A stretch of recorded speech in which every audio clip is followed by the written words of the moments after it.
আসসালামু আলাইকুম সবাইকে। সবাই কেমন আছেন? আশা করি সবাই ভালো আছেন এবং সুস্থ আছেন। আমরা সবাই জানি অ্যাক্সিস বড় মেডিকেল ক্লাস মেডিকেল স্টুডেন্টদের জন্য এবং অ্যাক্সিস মেডিকেল স্কুল নিয়ে এসছে review classes on forensic medicine এবং বাংলাদেশে যত স্টুডেন্ট আছে যারা থার্ড ইয়ারে পড়ছে মেডিকেল স্টুডেন্ট তাদের জন্য এটা অনেক উপকার হবে, কারণ এর মাধ্যমে আমরা জানতে পারবো কিভাবে আমাদের প্রফের প্রিপারেশন নিলে ভালো হবে, কোনগুলো গ্রস টপিক কোনগুলো আমরা বাদ দিলে হবে, এগুলো আমরা জানতে পারবো এবং আজকে যারা দেখছেন তাদের ইনশাআল্লাহ অনেক উপকার হবে। আজকে আমাদের ৩ নং ক্লাস ফরেনসিক মেডিসিনে এবং আমাদের আজকে টপিক হচ্ছে মেডিকো লিগ্যাল অটোপসি এবং আমি অত্যন্ত আনন্দের সাথে জানাচ্ছি যে আজকে আমাদের গেস্ট হিসেবে আছেন আদ্রিতা মৌরিন আপু এবং আপু পড়াশোনা করছেন সিলেট এমএজি ওসমানী মেডিকেল কলেজে। আপুর সেশন হচ্ছে 2016-17 এবং আমি আছি আপনাদের সাথে আপনাদের হোস্ট হুমায়রা তাহের প্রমি। আমি পড়াশোনা করছি ঢাকা ন্যাশনাল মেডিকেল কলেজ, আমার সেশন 2017-18 এবং আমি একটা গুরুত্বপূর্ণ টপিক মিস করে গিয়েছি, সেটা হচ্ছে আপু কিন্তু ফরেনসিক মেডিসিনে অনার্স পেয়েছেন। আসসালামু আলাইকুম আপু। ওয়ালাইকুম আসসালাম। তুমি কেমন আছো? এই তো আপু আলহামদুলিল্লাহ ভালো, আপনি কেমন আছেন? আলহামদুলিল্লাহ। আপু তাহলে আজকে আমাদের টপিকটা হচ্ছে মেডিকো লিগ্যাল অটোপসি। তো আমি আপনাকে অনুরোধ করব যে আপনি এই টপিকের মধ্যে ঢুকে যান, একদম আচ্ছা, শুরু করে ফেলেন। ধন্যবাদ। তাহলে আমরা সময় নষ্ট না করে আমরা শুরু করে দিচ্ছি। আচ্ছা, আজকে আমাদের টপিক হচ্ছে মেডিকো লিগ্যাল অটোপসি। তো প্রথমেই হচ্ছে আমরা আমাদের যেটা পড়তে হবে অ্যাজ ইউজুয়াল, সেটা হচ্ছে ডেফিনেশন। ডেফিনেশনের ক্ষেত্রে আমি একটা কথা বলে দিই যে এই অটোপসির যে ডেফিনেশনটা সেটা হচ্ছে আমাদের যে রেড ডি, আমাদের যে মেইন বই, এখানে আছে, কিন্তু সেটা হচ্ছে খুবই ছোট আকারে দেওয়া। তো আমি এখানে আমাদের মেডিকেল কলেজে আমাদের যে স্যার যেটা পড়িয়েছিলেন আমি সেটাই তুলে দিয়েছি। ডেফিনেশনের ক্ষেত্রে আমি বলবো যে তোমরা অবশ্যই নিজ নিজ মেডিকেলের লেকচারে স্যাররা যে ডেফিনেশনটা দিচ্ছেন সেটা অবশ্যই কালেক্ট করে পড়ার চেষ্টা করবা, কারণ অনেক সময় হয় যে স্যাররা বা যিনি এক্সটার্নাল আসেন উনি একটা স্পেসিফিক ডেফিনেশন জানতে চান, কারণ ওনারা অনেক বই পড়েন, তো ওনারা হয়তো ওনাদের কোনো একটা পছন্দের বই একটা স্পেসিফিক ডেফিনেশন শুনতে চান। তো সেক্ষেত্রে হচ্ছে যে ওনারা যেটা পছন্দ করেন ওনারা সেটা কিন্তু আমাদেরকে ক্লাসে লেকচারে বা টিউটোরিয়ালে বলে দেন। সেজন্য অবশ্যই আমি বলবো যে লেকচার আসলে কালেক্ট করার কোনো বিকল্প নেই। তো এই জন্য স্যাররা তোমাদের প্রত্যেকের নিজ নিজ মেডিকেলের স্যাররা যে ডেফিনেশনটা শুনতে পছন্দ করেন তোমরা সেই ডেফিনেশন অনুযায়ী প্রত্যেকটা ডেফিনেশন বলার চেষ্টা করবা। আচ্ছা, আর ডেফিনেশনের ক্ষেত্রে যে আরেকটা কথা বলে দিই, যেটা হচ্ছে ডেফিনেশন আসলে মুখস্থ করার ক্ষেত্রে অবশ্যই বুঝা বুঝা মুখস্থ করতে হবে। যেমন এই ডেফিনেশনটা দেখে মনে হচ্ছে যে অনেক বড়, কিন্তু এটা যদি আমরা একটু বুঝে বুঝে পড়ার চেষ্টা করি, যেমন অটোপসি জিনিসটা কি, এটা হচ্ছে একটা ইনভেস্টিগেটিভ এক্সামিনেশন। হ্যাঁ, কিন্তু ইনভেস্টিগেটিভ এক্সামিনেশনটা কেমন, এটা অবশ্যই সিস্টেমিক হতে হবে, সাইন্টিফিক্যালি হতে হবে এবং এক্সটেন্সিভ এবং ইলাবোরেটলি এক্সামিনেশনটা করতে হবে।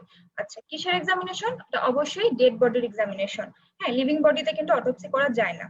আচ্ছা, তাহলে আমরা এই পার্টটুকু পড়ে ফেললাম। এবার এটা জানবো যে কোথায় করা হয়, বোথ এক্সটার্নালি এবং ইন্টারনালি। প্রথমে যে আমরা বডি ডিসেকশন করে ভিতরে চলে যাব এমন না, প্রথমে বডিটার বাইরে থেকে ভালোভাবে এক্সটার্নাল এক্সামিনেশন করতে হবে, তারপরে আমরা ডিসেকশন করে ইন্টারনাল এক্সামিনেশন করতে চলে যাব। আচ্ছা, এরপরে আমরা পরের পার্টটা কি জন্য আমরা কি জন্য আমরা অটোপসিটা করব। করবো এই কারণে যে কজ অফ দ্য ডেথ জানার জন্য, manner of the death, time since death and for identification purpose. এভাবে যদি আমরা সেগমেন্ট সেগমেন্ট করে এবং বুঝে বুঝে ডেফিনেশনটা পড়ার চেষ্টা করি তাহলে কিন্তু ডেফিনেশনটা আসলে মুখস্থ করা খুব একটা কঠিন বিষয় না, এবং যদি আমরা ভুলেও যাই ভাইবার টেবিলে সেক্ষেত্রে কিন্তু আমরা বুঝে সুন্দরভাবে স্যারদের কাছে ডেফিনেশনটা বলে আসতে পারবো। আচ্ছা, তাহলে অটোপসি জিনিসটা কি, এটা তো বোঝাই গেল যে একটা সিস্টেমিক সাইন্টিফিক এক্সামিনেশন করতে হবে বোথ এক্সটার্নালি ইন্টারনালি ডেড বডির। কি জন্য? কারণ যাতে আমরা হচ্ছে cause of death, manner of death, time since death and identification করতে পারি। এরপরে যে কোশ্চেনটা আসে সেটা হচ্ছে টাইপস অফ অটোপসি।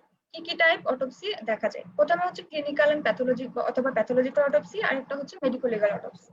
আমাদের রেড ডি যেটা আমাদের মেইন বই, এখানে দুই টাইপের অটোপসির কথাই বলা আছে, তো আমরা এটাই আসলে বলার চেষ্টা করব। আচ্ছা, ক্লিনিক্যাল বা প্যাথোলজিক্যাল অটোপসি জিনিসটা কি? এটা মেইনলি করা হয় একজন প্যাথোলজিস্ট বা ক্লিনিশিয়ান করে থাকেন। ধরেন কেউ মারা গিয়েছে, সেক্ষেত্রে হয়তো বা তার ট্রিটমেন্ট চলাকালীন তার ডায়াগনোসিসটা তিনি রিচ করতে পারেননি, বা ডায়াগনোসিসটা সাসপিশাস ছিল, উনি এখন সেটাকে কনফার্ম করতে চান, সেক্ষেত্রে উনি ক্লিনিক্যাল বা প্যাথোলজিক্যাল অটোপসি করতে পারেন। কিন্তু এক্ষেত্রে অবশ্যই যে মারা গিয়েছে তার ফ্যামিলির কনসেন্ট দরকার হবে। আচ্ছা, এরপরে হচ্ছে medico legal autopsy. Medico legal অটোপসিটা হচ্ছে ম্যান্ডেটরি বাই ল। এটার ক্ষেত্রে তো অবশ্যই করতে হবে, এবং এক্ষেত্রে কোনো ইসের দরকার নাই, কোনো কনসেন্টের দরকার নাই। এটা আমাদের লিগাল অ্যাডমিনিস্ট্রেশনের জন্য করতে হবে। কোন ক্ষেত্রে? মিস্টেরিয়াস, আনন্যাচারাল বা সাসপিশিয়াস ডেথ, এক্ষেত্রে মেডিকো লিগাল অটোপসিটা করা হয়। এরপরে যেটা কোশ্চেন, এটা অনেক ইম্পর্টেন্ট কোশ্চেন। এটা হচ্ছে aims and objectives of autopsy. কি কি কারণে অটোপসি করা হয়? তো প্রথমে তো আমরা সংজ্ঞাতেই পড়ে এসেছি যে cause of the death, manner of the death, এগুলো জানার জন্য। এছাড়া যদি কোনো ইনজুরি হয়ে থাকে, সেক্ষেত্রে কি কারণে ইনজুরি হচ্ছে, এটা কিভাবে ইনজুরিটা হলো, এটা জানার জন্য। কত সময় অতিবাহিত হয়েছে, কখন মারা গিয়েছে আপু সে।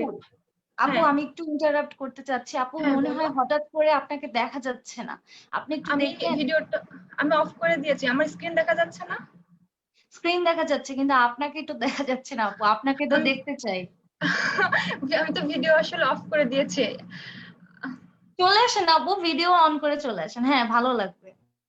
আচ্ছা, ঠিক আছে আপু, তারপরে কন্টিনিউ। হচ্ছে establish the identity of the person, পার্সনের যে আইডেন্টিফিকেশনের পারপোজে হচ্ছে করা হয়। তারপরে কালেক্ট এভিডেন্স, যেহেতু আমাদের অটোপসিটার মেইন পারপোজটাই হচ্ছে মেডিকো লিগাল যে অ্যাডমিনিস্ট্রেশন অফ জাস্টিসের জন্য, সেক্ষেত্রে এভিডেন্সটা কালেক্ট করাটা অনেক ইম্পর্টেন্ট, যেটা আমরা অটোপসি থেকে পেয়ে থাকি। এছাড়া পজিটিভ এজেন্ট, বা হচ্ছে যদি কোনো ক্ষেত্রে কোনো পাওয়া যাচ্ছে না, সেক্ষেত্রে রিলেভেন্ট অর্গান ডিটেইন করে কেমিক্যাল অ্যানালাইসিসের জন্য, বা নিউবর্ন ইনফ্যান্টের ক্ষেত্রে স্টিল বার্থ নাকি লাইভ বার্থ, এটা ডিটারমাইন করার জন্য অটোপসি করা হয়।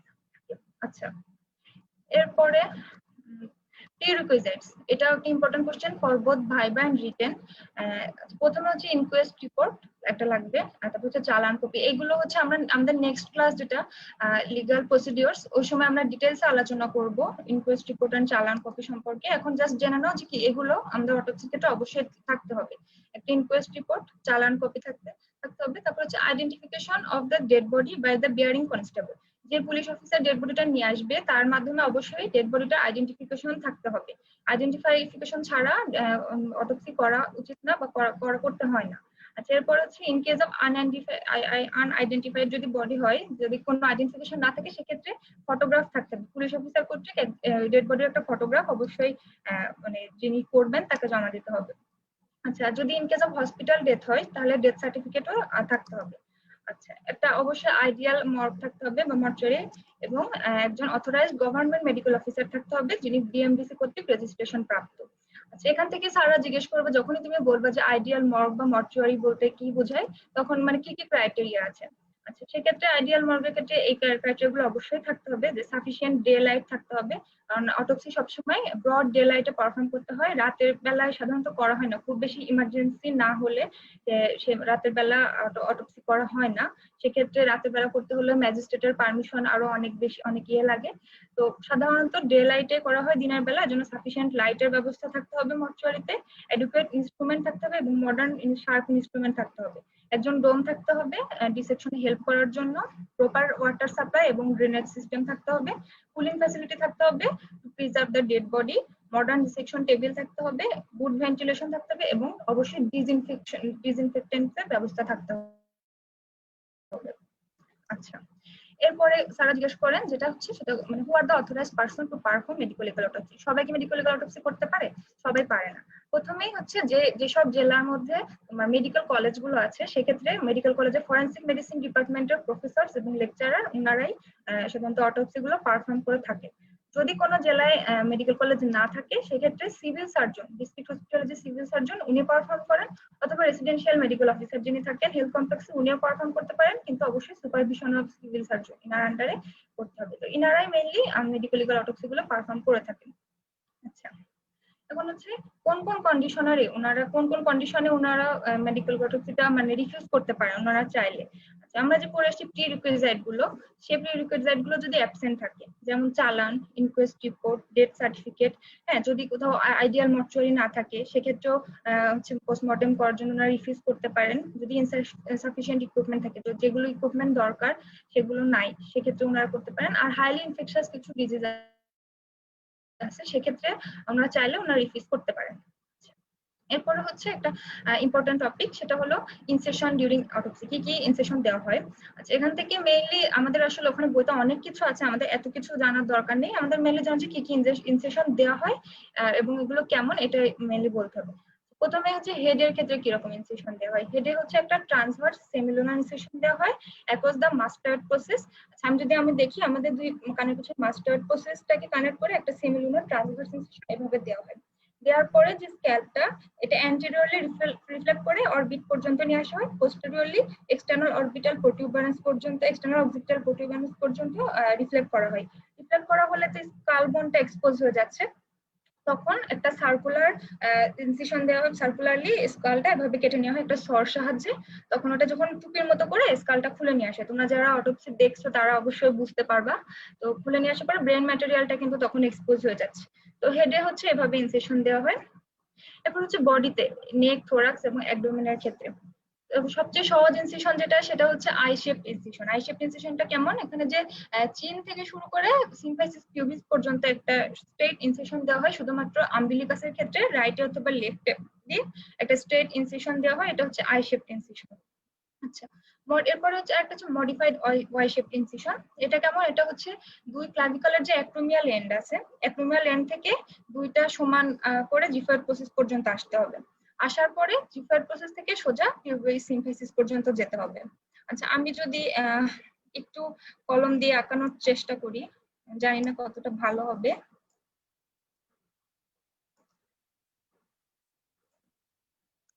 ধরো এটা বডি আঁকলাম কোন রকম। আচ্ছা, এই যে ক্লাভিকলের অ্যাক্রোমিয়াল এন্ড থেকে একটা জিফয়েড প্রসেস পর্যন্ত আনলাম, আর একটা ক্লাভিকলের অ্যাক্রোমিয়াল এন্ড থেকে জিফয়েড প্রসেস পর্যন্ত আনলাম। এটা আমরা সোজা হচ্ছে নিয়ে যাব পিউবিক সিম্ফাইসিস পর্যন্ত। এটা হচ্ছে ওয়াই শেপড ইনসিশন আর কি। ওকে,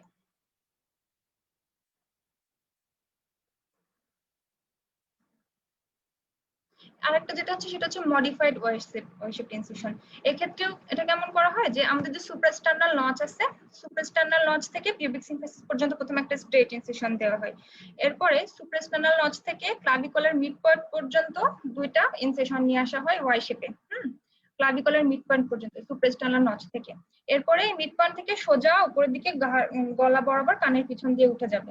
এটা হচ্ছে মডিফাইড ওয়াই-শেপড ইনসিশন।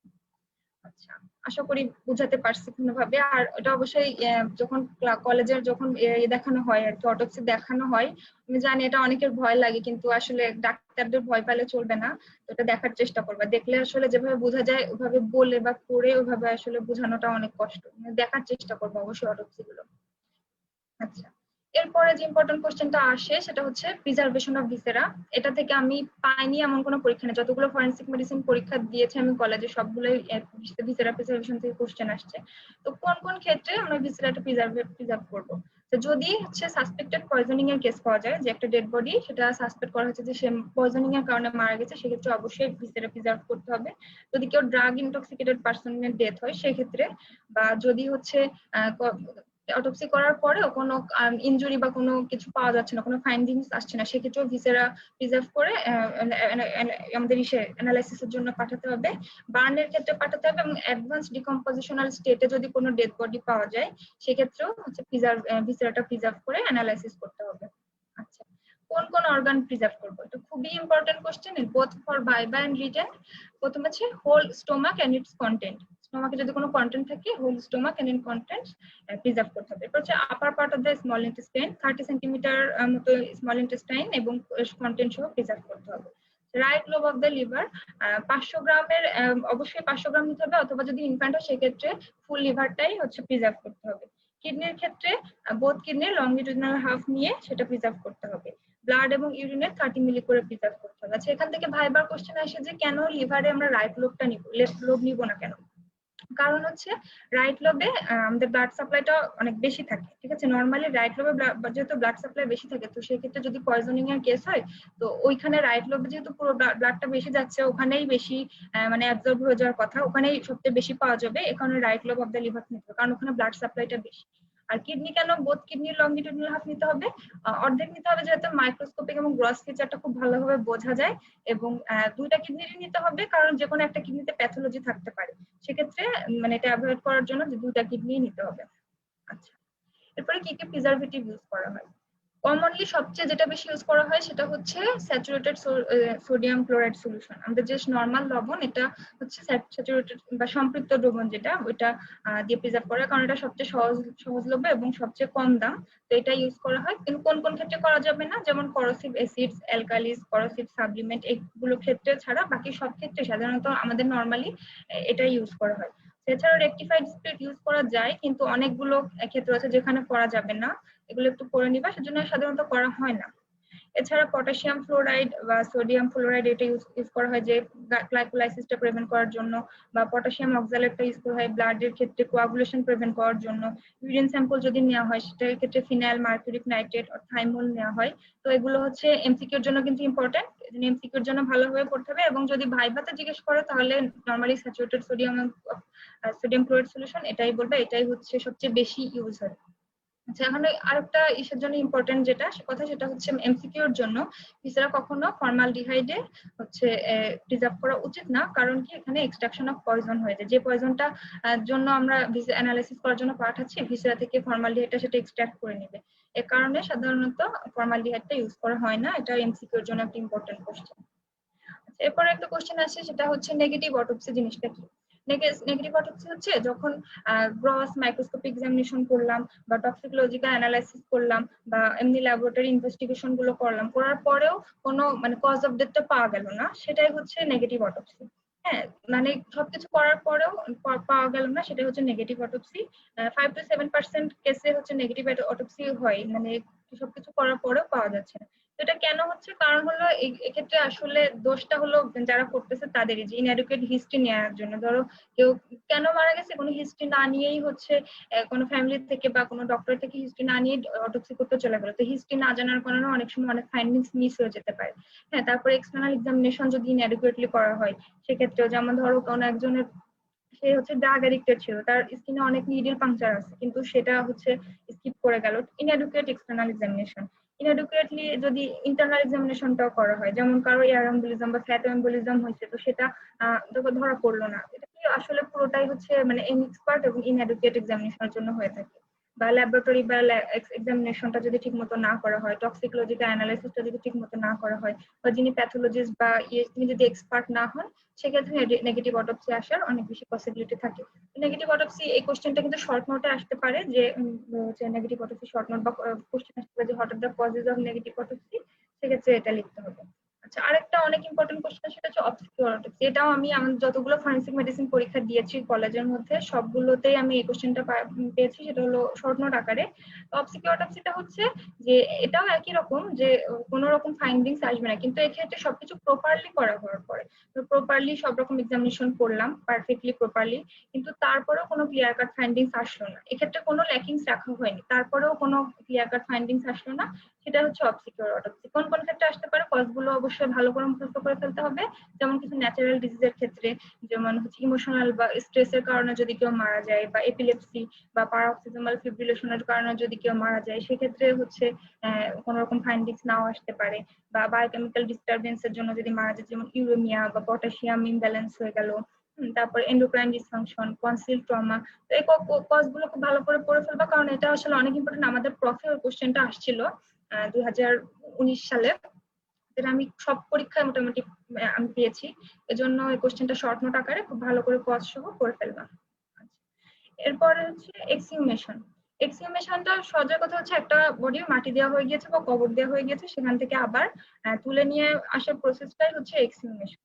এটা কোন কোন ক্ষেত্রে করা হয়? ধরো কেউ মারা গেল, তো সেটা কবরস্থ করার পরে রোগীর ফ্যামিলি থেকে বললো যে হচ্ছে এটা আমরা মানি না, বা এটাকে ওনাকে মেরে ফেলা হয়েছিল, আমরা এই বিচার মানি না, বা যে প্রথম পোস্টমর্টম রিপোর্ট ওখানে ফলস ছিল।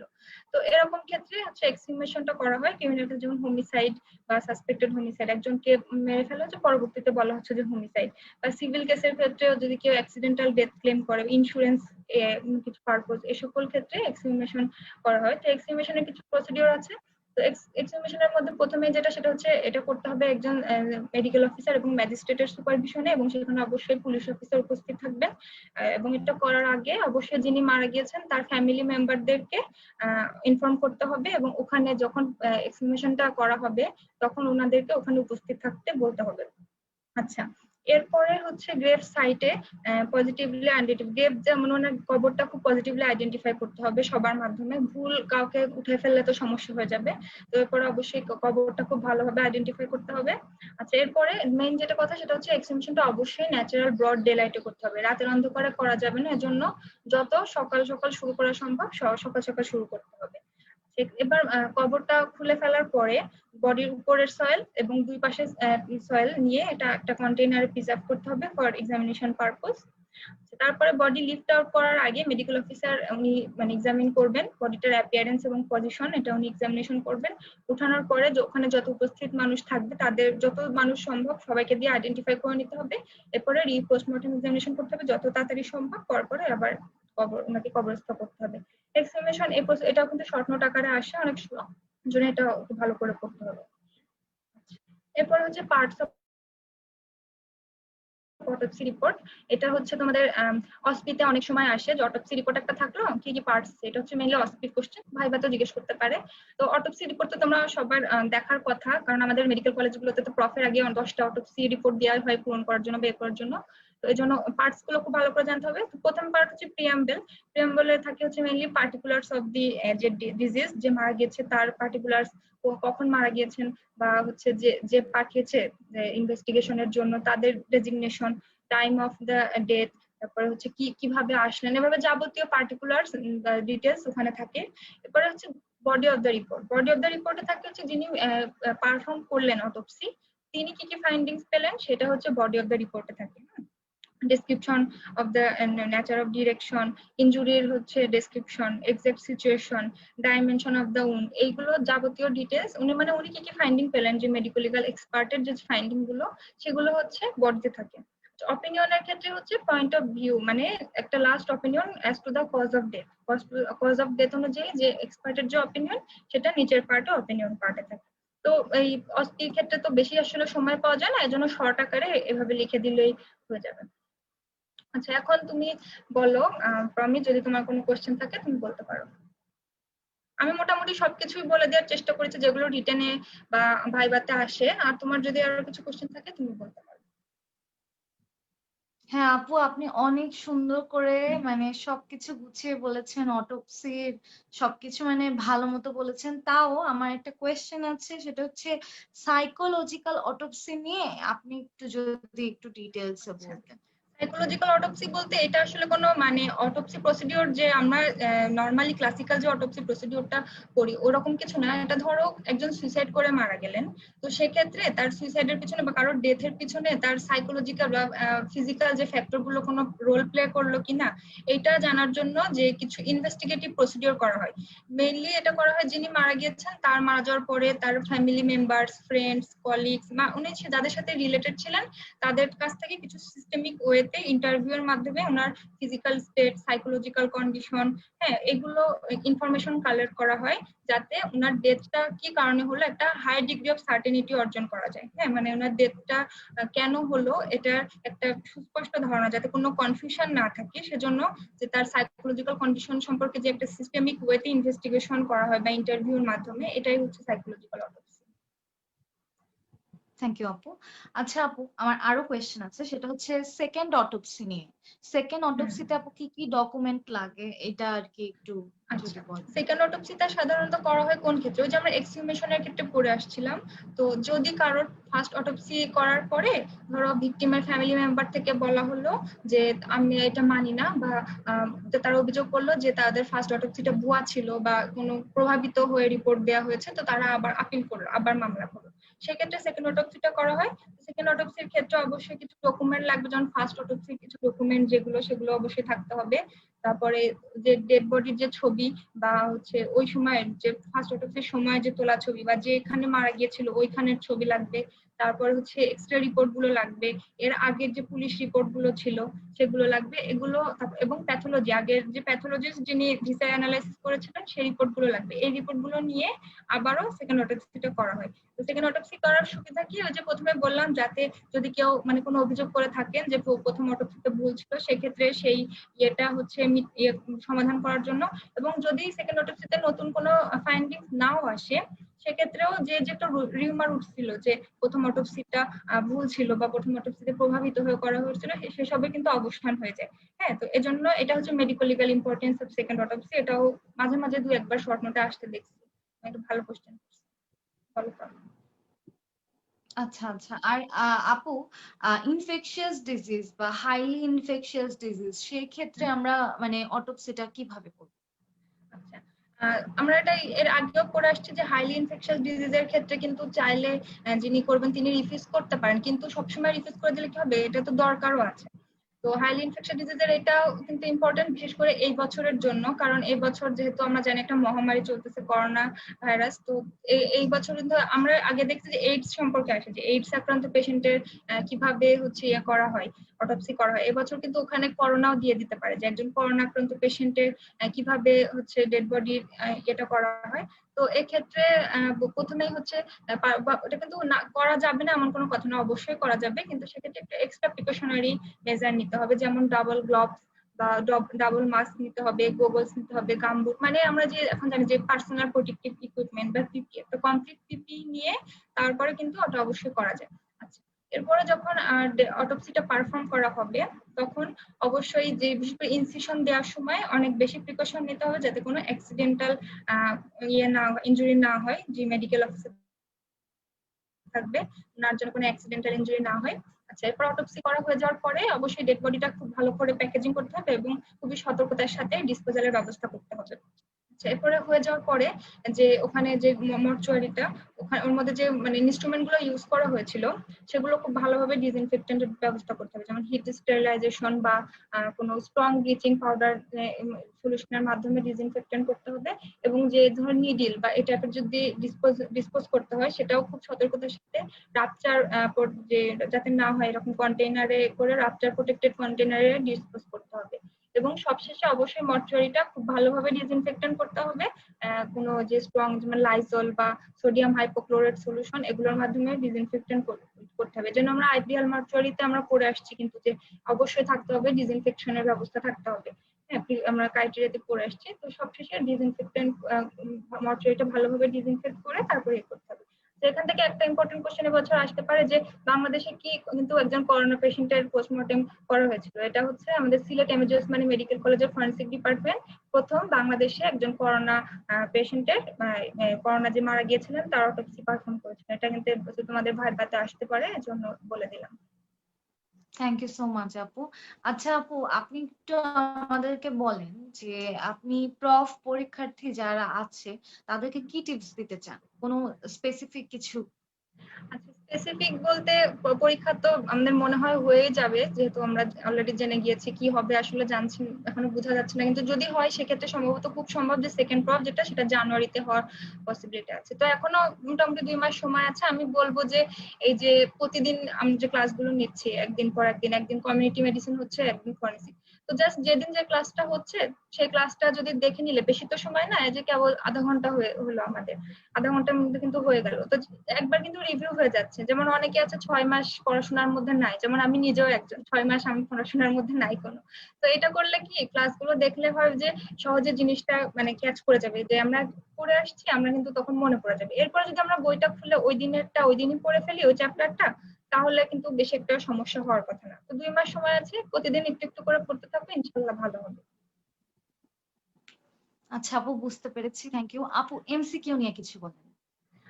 এমসিকিউ এর ক্ষেত্রে বলবো যে হচ্ছে এমসিকিউর জন্য আসলে আমি ওইভাবে আলাদা করে কিছু করি না, জাস্ট আইটেমের সময় যেদিন যে আইটেম থাকতো, তো গাইডের পিছনে তো বা কোশ্চেন ব্যাংকের পিছনে তো দেয়াই থাকে ওই ওই চ্যাপ্টার রিলেটেড প্রিভিয়াস ইয়ারের যে এমসিকিউ গুলো, সেগুলো তো দেয়াই থাকে, ওইগুলোই মেইনলি দেখে যেতাম। আর হচ্ছে রিটেনের সাথে সাথে ওই রিটেনের ওই চ্যাপ্টারটা মেইন বইতে কিভাবে আছে জাস্ট এটুকুই দেখতাম। আসলে এমসিকিউর জন্য ওইভাবে আলাদা করে, বিশেষ করে পরীক্ষার আগের দিন তো এমসিকিউ পড়ার সময় থাকে না।